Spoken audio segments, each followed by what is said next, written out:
Breaking news చూస్తున్నాం. సిరియాలోని ఓ చర్చిలో ఆత్మాహుతి దాడి జరిగింది. ఈ ఘటనలో 30 మంది మృతి చెందగా 50 మందికి గాయాలయ్యాయి. సిరియా రాజధాని డమస్కస్ సమీపంలోని విలాలో మార్ ఎలియాస్ చర్చిలో ఆత్మాహుతి జరిగింది. ప్రజలు ప్రార్థనలు చేస్తున్న వేళ ఉద్దుండవుడు తనను తాను పేల్చేసుకున్నాడు. చనిపోయిన వారిలో చిన్నారులు సైతం ఉన్నారు. ఇస్లామిక్ స్టేట్కు చెందిన ఉగ్రవాది చర్చిలో ప్రవేశించి తుపాకీతో కాల్పులు జరపడని, అనంతరం తనను తాను పేల్చేసుకున్నట్లుగా ప్రత్యక్ష సాక్షులు తెలిపారు. ఆత్మాహుతి దాడిని సిరియా సమాచార శాఖ మంత్రి హమ్జా ముస్తఫా ఖండించారు. దీనిని పిరికిపందవాడిగా దాడిగా అభివర్ణించారు అతను. ఇక దుండవుడు తొలుత చర్చిలో గ్రానైడ్ విసిరేసినట్లుగా చర్చి బిషప్స్ తెలిపారు.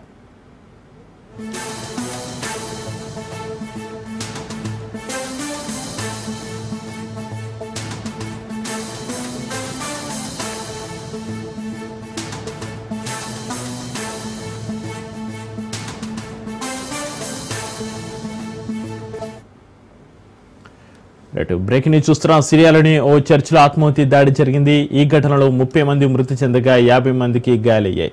సిరియా రాజధాని డమస్కస్ సమీపంలోని విలాలో మార్ ఎలియాస్ చర్చిలో ఆత్మాహుతి జరిగింది. ప్రజలు ప్రార్థనలు చేస్తున్న వేళ ఒక దుండోడు తనను తాను పేల్చేసుకున్నాడు. చనిపోయిన వారిలో చిన్నారులు సైతం ఉన్నారు. ఇస్లామిక్ స్టేట్కు చెందిన ఓ ఉగ్రవాది చర్చిలో ప్రవేశించి తుపాకీతో కాల్పులు జరపడని, అనంతరం తనను తాను పేల్చేసుకున్నట్లుగా ప్రత్యక్ష సాక్షులు తెలిపారు. ఆత్మాహుతి దాడిని సిరియా సమాచార శాఖ మంత్రి హమ్జా ముస్తఫా ఖండించారు. దీన్ని పిరికిపంద దాడిగా అభివర్ణించారు.